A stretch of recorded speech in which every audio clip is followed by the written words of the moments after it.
Jesse McCord Lewis came into this world the same way he would live each day of his life, like a force of nature. He was born on June 30th, 2006, and from the get-go, he was in a rush to tackle life. On the day he was born, I held Jesse in my arms and said this prayer. Dear God, thank you so much for Jesse.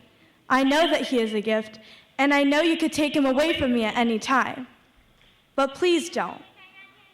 I believe that maybe Jesse was in such a lively hurry because he had an intuitive sense that he would only have a short time on this planet. I must have sensed that as well.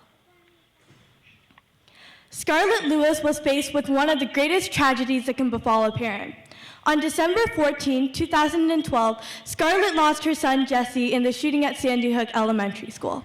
However, instead of using her loss as a fuel for anger, Scarlett chooses to love the world with open arms.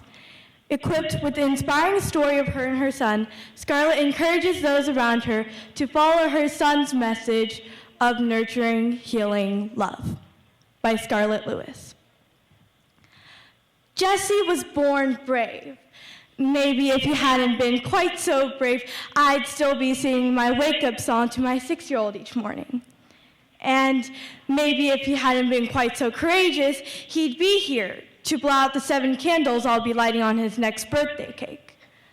But Jesse was who he was, a 6-year-old with a happy, ever-ready grin whom God had given a warrior's heart. He was only 4 feet tall, but he feared very little and never backed away from doing what he thought was right. So I wasn't surprised to learn that when the first blast of automatic gunfire echoed through the halls of Sandy Hook Elementary School last December, Jesse didn't run. And when Miss Soto, the first grade teacher he loved so dearly, tried to hide the children in the bathroom, Jesse stayed by her side.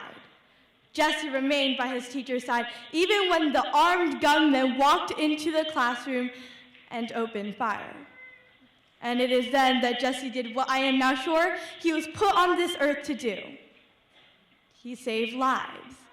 When something happened to the shooter's gun and he was forced to stop for a moment, either to fix it or to reload, Jesse yelled to his classmates that this was their chance to escape. He shouted for them to run as fast as they could, to run now. And they did. They listened to Jesse and ran for their lives. 9 terrified first graders managed to run from the classroom to safety as the gunman took aim at Jesse. Then he shot my son in the forehead and finished what he'd come to do: kill as many innocent people as he could. And deep down I knew, as I had known from the very moment Jesse was born and I first said the Jesse prayer over his little body. God had taken back the precious gift he had given me. The next morning I awoke in the dark and instinctively reached out to stroke Jesse's head, whispering the first words of my morning prayer to thank God. A moment later, I realized that Jesse was not beside me. The prayer died on my lips.